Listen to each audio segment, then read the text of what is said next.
बिस्मिल्लाहिर्रहमानिर्रहीम। अस्सलाम वालेकुम। मैं हूं रज़ा मेकन, आप देख रहे हैं IRK न्यूज़।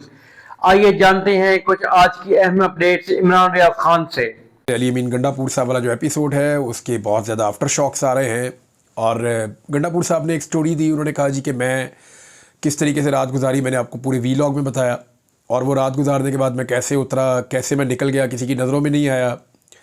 फिर कैसे मैं एक पहाड़ चढ़ गया बहुत ऊंचा, फिर मैं खैबर पख्तूनख्वा वाली साइड पे उतर गया, फिर वहाँ पे गाड़ी मिली, फिर कैसे बहुत सारे अजला से घूमते हुए एक रास्ता लेकर मैं पहुँचा पेशावर में। जब मैं अपने घर CM हाउस गया तो मुझे पता चला कि असेंबली का इजलास चल रहा है। तो फिर मैं फ़ौरी तौर पे वहाँ गया और फिर मैंने बात की। ये उनका साइड ऑफ द स्टोरी है। लेकिन एक बड़ी अहम बात यह है, और बहुत सीनियर और बड़े जर्नलिस्ट हैं नुसरत जावेद साहब, और बाद औक़ात आप उनके अफकार से चाहे आप इख्तलाफ भी कर लें, लेकिन नुसरत जावेद साहब जो है उन्होंने एक ख़बर दी और ये उनका क्रेडिट है। उन्होंने 5 घंटे पहले बताया, और उनके ट्वीट जो है उसका लुबे लुबाब ये था कि अली अमीन गंडापुर अगर अचानक से नमूदार हो जाएं और आ जाएं असेंबली के इजलास में, यानी वो उन्होंने पहले बता दिया कि ये होगा, अली अमीन गंडापुर साहब अचानक असेंबली के इजलास में आ जाएंगे। उस वक्त पाकिस्तान में किसी के फरिश्तों को भी इस बात का आइडिया नहीं था कि अली अमीन गंडापुर असेंबली के इजलास में आएंगे। अब ये उन्हें कैसे पता था, जबकि ख़ुद अली अमीन गंडापुर को नहीं पता था कि असेंबली का इजलास हो रहा है और मैं जब जाऊंगा और मैं उसके अंदर बाद में मुझे पता चलेगा और मैं वहाँ पहुँच जाऊंगा। लेकिन और वो देखे ना, अली अमीन गंडापुर वापस CM हाउस जाके सबको उधर भी बुला सकते थे, असेंबली का इजलास मुलतवी भी करवा सकते थे, लेकिन वो असेंबली के इजलास में ही गए। इसका मतलब है नुसरत जावेद साहब को 5 घंटे पहले ये इन्फॉर्मेशन मिल गई थी कि अली अमीन गंडापुर साहब ना सिर्फ के सामने आ जाएंगे, वो लापता नहीं रहेंगे, बल्कि अली अमीन गंडापुर साहब जो है वो असेंबली के इजलास में भी आ जाएंगे। तो आज उन्होंने 3-4 चीज़ें और बताई, क्योंकि उन्होंने बहुत बड़ी खबर दी है। तो अब उनकी इन्फॉर्मेशन को जो है वो क्वेश्चन करना बहुत मुश्किल है। वो इसलिए है कि उनकी खबर सच्ची साबित हुई, और जब इतनी बड़ी खबर आपकी ठीक साबित हो जाए, एक सूबे का वज़ीर आला गायब है और वो ये बता रहे हैं कि जी ये आ जाएगा वापस और ये इजलास में शिरकत कर लेगा, फिर आप सीक्वेंस देखें सारी चीज़ों के तो वो फिर जुड़ जाते हैं आपस में।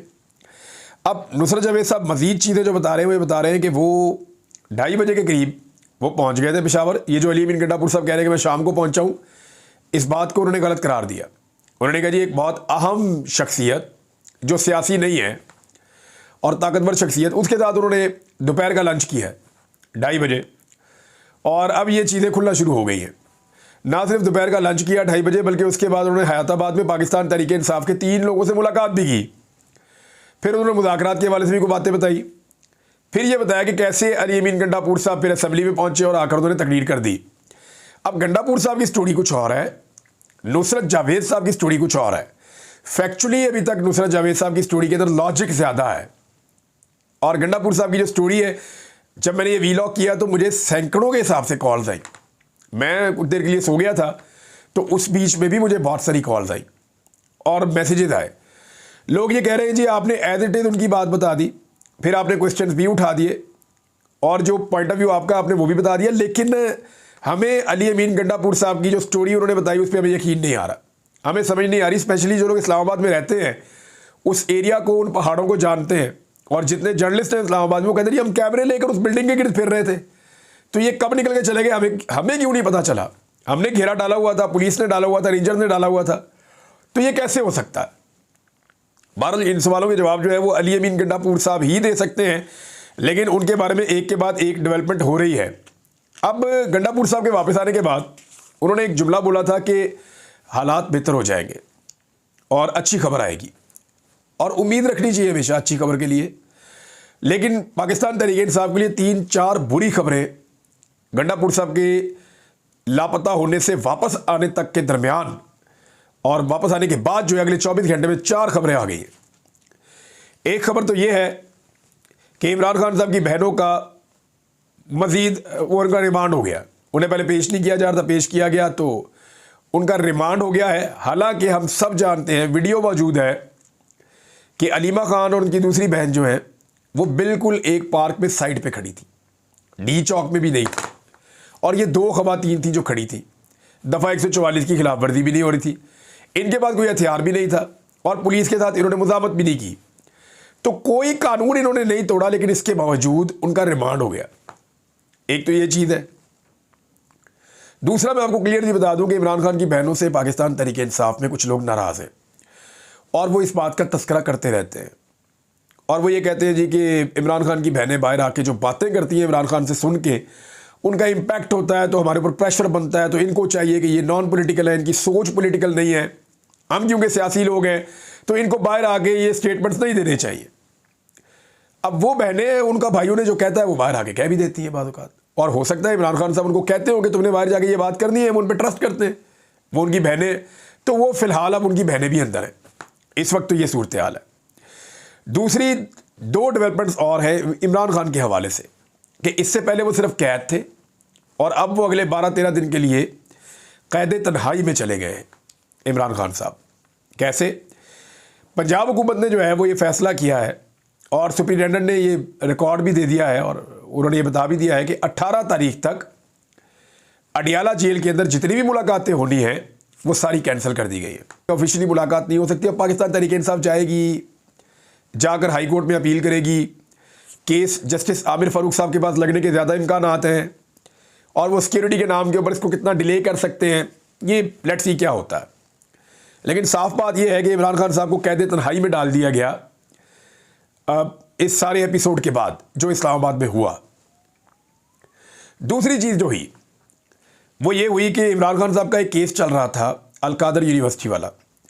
पाकिस्तान तहरीक इंसाफ बड़े लंबे अरसे से कोशिश कर रही थी कि लंबी डेटें डालो, कोई 2 हफ्ते की डेट, कोई 1.5 हफ्ते की डेट, कोई 10 दिन, 15 दिन, 20 दिन की डेट डाली जाए ताकि वो इस केस को चलाएं और साथ में जो तोशाखाना वाला केस है वहाँ पे इस्लामाबाद हाई कोर्ट से ज़मानत हासिल करके बुशरा बीबी को कम से कम बाहर ले आए, क्योंकि इस केस में तो ज़मानत हो चुकी है पहले ये। अब अगर इसमें कन्विक्शन नहीं होती है और उसमें ज़मानत हो जाती है तो बुशरा बीबी कम से कम बाहर आ जाएगी और इमरान खान साहब के भी बाहर आने के इम्कानात होंगे। वो इस पर काम कर रहे थे तो उन्हें डेट मिलती थी 2 दिन की, 3 दिन की, 2 दिन की, 1 दिन की, 3 दिन की, ऐसे डेट मिलती थी।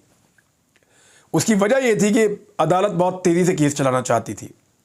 अब फौरी तौर पर पाकिस्तान तहरीक इंसाफ की एक दरख्वास्त पर अमल कर दिया गया। उन्होंने कहा 17 तारीख तक टाइम दे दें, उन्होंने कहा नहीं 19 तारीख तक टाइम दे दिया। यानी ये जो समाअत होती थी ना अदालत में, इसी में मीडिया जाके इमरान खान साहब से खबर लेके आता था और क्योंकि सारे मीडिया को पाकिस्तान को इंतज़ार था कि इस्लामाबाद वाला जो एहतजाज है उस एहतजाज के बाद अली अमीन गंडापुर के साथ जो कुछ हुआ या जो वो बता रहे हैं उसके बाद इमरान खान साहब का ओपिनियन एहतजाज के बारे में, आईनी तरमीम के बारे में और अली अमीन गंडापुर वाले एपिसोड के बारे में क्या है, ये मीडिया जानना चाहता था। लेकिन मीडिया की इमरान खान साहब से मुलाकातें ख़त्म हो गई क्योंकि केस चलेगा तो मुलाकात होगी। तो केस की तारीख पड़ गई है 19। अब 19 तारीख तक इमरान खान साहब का केस नहीं सुना जाएगा, उनको मीडिया नहीं मिल सकता, फैमिली और वकील और सियासतदान उनको 18 तारीख तक नहीं मिल सकते। तो 19 को केस है, 19 को ही बाकी लोग मिलेंगे। तो अब 19 तारीख तक इमरान खान साहब कैद तन्हाई में चले गए।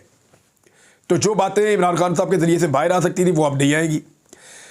चौथी डेवलपमेंट, अली अमीन गंडापुर साहब के वापस आने के बाद खैबर पख्तूनख्वा हाउस जो है उसको फौरी तौर पे सील कर दिया गया।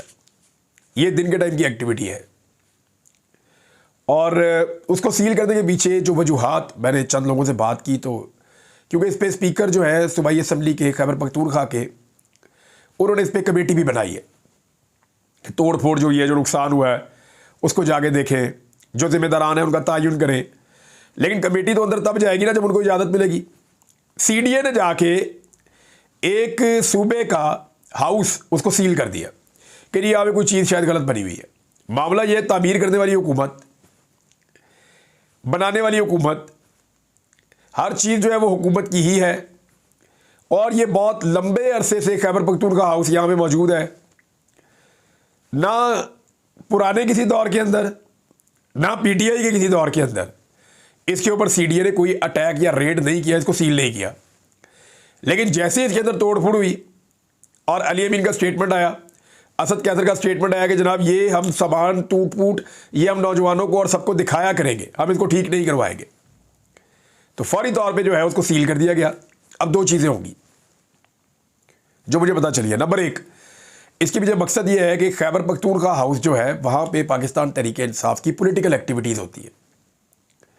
जो पॉलिटिकल लोग पहुँचते हैं वो वहाँ मीटिंग्स करते हैं, वहाँ बातचीत करते हैं। वो क्योंकि रेड जोन के अंदर है तो वो करीब भी होते हैं, तो उनको एक प्रोटेक्शन भी हासिल है और वहाँ पे वो अपने लोगों को ठहराते भी हैं, तो यहाँ से पॉलिटिकल एक्टिविटी भी कर सकते हैं। तो एक तो वो पॉलिटिकल एक्टिविटी डेड हो जाएगी खैबर पख्तूनख्वा हाउस की तरफ से, ये क्लियर हो गया।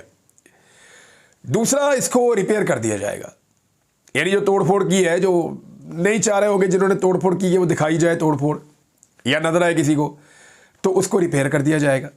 जब उसको ठीक कर दिया जाएगा तो ना रहेगा बांस तो ना बजेगी बांसुरी। तो ये 4 डेवलपमेंट्स अली अमीन गंडापुर साहब के वापस आने के बाद हुई हैं और ये चारों में से एक भी पाकिस्तान तहरीक इंसाफ को सूट नहीं करती। आदम सवाती साहब का भी 3 दिन का रिमांड मंजूर हो गया। मैंने जब गंडापुर साहब को कल रात बताया कि जनाब आदम सवाती साहब भी गिरफ्तार है तो उनको पता नहीं था। उन्होंने कहा नहीं वो तो गिरफ्तार नहीं है। मैंने कहा जी वो गिरफ्तार है और उनको पकड़ लिया गया है। तो फिर उनका जो है वो अब 3 दिन का रिमांड आदम सवाती साहब का भी हो गया है। तो ये है जी ओवरऑल सिचुएशन इमरान खान साहब की, पाकिस्तान तहरीक इंसाफ की, गंडापुर साहब की, खैबर पख्तूनख्वा की हुकूमत की।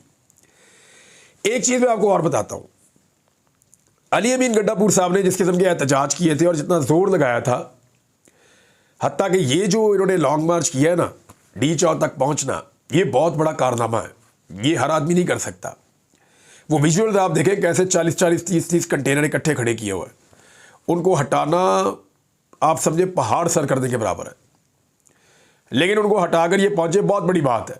लेकिन उसके बाद जो हुआ वहाँ पे सवालात उठ रहे हैं और पाकिस्तान तहरीक इंसाफ में जो अली अमीन गंडापुर साहब के एक मुखालिफ ग्रुप था वो एक्टिव हो जाएगा और ऑब्वियसली उनको होना है। ये उनका टाइम है। तो पॉलिटिक्स में तो यही होता है कि जब आप कमज़ोर होते हैं तो आपका मुखालिफ जो है वो उसको अपनी ताकत बनाता है। लेकिन ओवरऑल नुकसान इमरान खान साहब का हो रहा है क्योंकि आईनी तरमीम के लिए बड़ी तेज़ी से काम हो रहा है। एक वफाकी वजीर ने पाकिस्तान तहरीक इंसाफ के हमायत याफ्ता एक रुकन असम्बली को यह कहा कि आपके 11 बंदे हमने तोड़ लिए, आप 12वें बंदे हैं तो आप अपनी बात करें, हम ये आईनी तरमीम करवा लेंगे और हम गारंटी करते हैं कि इन्हीं सीटों के ऊपर आप वापस आ जाएंगे, बेफिक्र हो जाएं आप। तो ये बात उसी रुकन असम्बली से मुझे पता चली। फेडरल मिनिस्टर है जिसने सौदेबाजी की है पाकिस्तान तहरीक इंसाफ के एक रुकन के साथ। हो सकता है फ्यूचर में वो लोग नाम लें और चीज़ें बताएं। इसके अलावा जो है वो असद कैसर साहब ने एक स्टेटमेंट दिया। उनका ये क्लेम है कि हमारे MNAs को ख़रीदने के लिए बाकायदा पैसा खर्च किया जा रहा है और इस वक्त जो ऑफ़र है वो उन्होंने बताई। उन्होंने कहा जी इस वक्त जो ऑफ़र है वो लगभग पहुंच चुकी है 12 करोड़ रुपए तक, यानी 12 करोड़ रुपए तक ये ऑफ़र पहुंच गई है और पाकिस्तान तहरीक इंसाफ के MNAs को खरीदने की कोशिश की जा रही है। 25-30 करोड़ तक भी जा सकती है, यानी अरबों रुपए के अंदर भी अगर ये आईनी तरमीम हो जाए तो घाटे का सौदा नहीं है। मैंने आपसे कहा कि सारी चीज़ें रिवर्स हो सकती हैं। आईनी तरमीम होगी तो 10 साल के लिए फारग है। फिर आईनी तरमीम रिवर्स करना इंतहाई मुश्किल और नामुमकिन किस्म का काम है। एक दफ़ा अगर ये हो गई तो पाकिस्तान तहरीक इंसाफ ने अब तक, यानी मैं आपको अली अमीन गंडापुर की वापसी से पहले तक की बात बता रहा हूँ, तब तक की सिचुएशन ये थी कि तहरीक इंसाफ के नंबर्स पूरे थे, सवाए 3 बंदों के उनका कोई और बंदा कंप्रोमाइज़ नहीं था और उन 3 वोटों के साथ अगर फजलुर रहमान साहब भी मिल जाएं तो भी हुकूमत की अददी अक्सरियत पूरी नहीं हो रही थी। तो नाजरीन ये थी आज की अहम अपडेट्स। इसी के साथ अपने मेजबान रज़ा मेकिन को इजाज़त दीजिए। अल्लाह हाफिज। पाकिस्तान जिंदाबाद।